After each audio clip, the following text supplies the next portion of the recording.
Hello everyone and welcome to the 2023 Super Stash Busting Blanket Project September.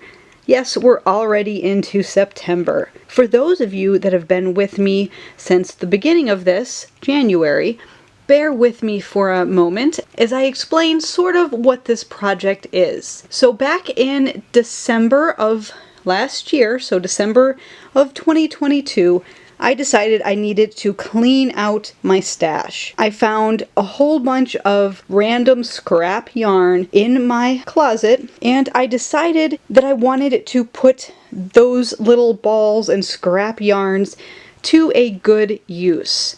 I just wasn't sure what to do with them. So I came up with this stash busting blanket project. In this project, I basically have taken all of my scrap yarns and I have put them into this nice basket. So you can see I've got just some random scraps. I've really made a wonderful dent, by the way. And what I do is I randomly pick a scrap. So I turn my head, close my eyes, reach in, and grab a yarn.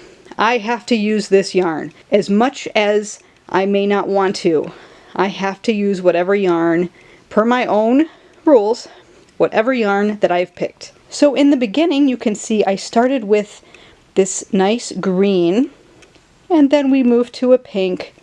And every time I finish a yarn, I have to blindly grab another one, and I have to use that one. There have been many times where I have not wanted to use the yarn that I grab.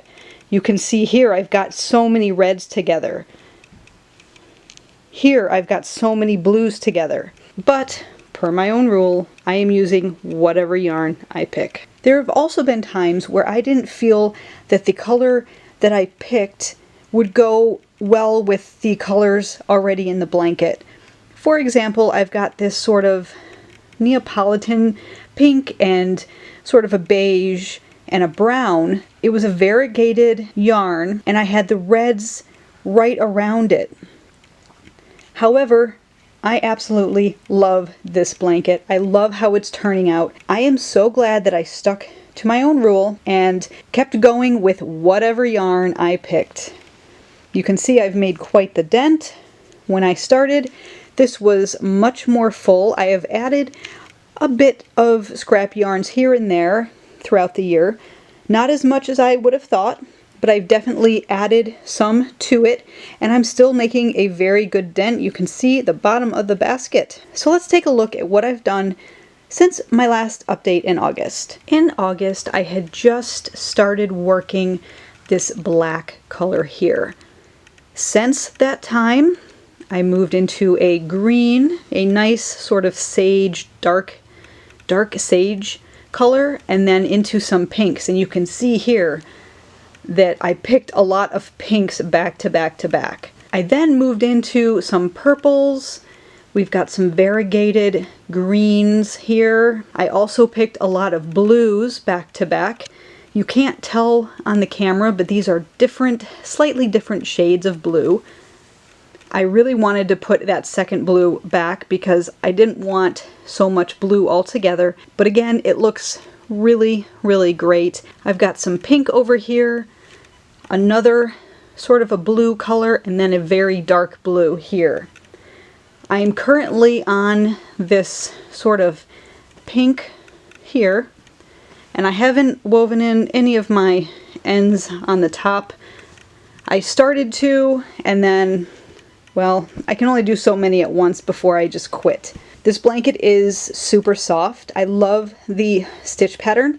If anyone is interested in this stitch pattern, I do have a tutorial for it, and I will link that tutorial down below in the description box, so check that out. If you're interested in the entire blanket project and all of my updates, I will link the playlist for this blanket down below as well, so check that out. And I am just going to continue crocheting my little heart out. This project has been wonderful for me. I think even in the first video I did back in January, I had mentioned how I am much more of a traditionalist. I like to plan my colors out. I did not think that I would enjoy the random picking, the blind picking of colors in any project. However, I proved myself wrong. And if you were like me, I highly suggest trying this for a scrap blanket project or a much smaller version of this. Just because you get to see how all of these different colors that you wouldn't normally use together will go together. And I guarantee you will be happy with the result. Be sure to check out my other videos and knitting, crocheting, and Tunisian crocheting tutorials. I have a bunch up on my channel, and if you're interested, I also have some patterns available on Etsy, and I will link that information down below as well. I am working to get many more of my patterns on there for anybody who prefers to have a written version of these tutorials. Until October, happy crocheting, everyone. Bye.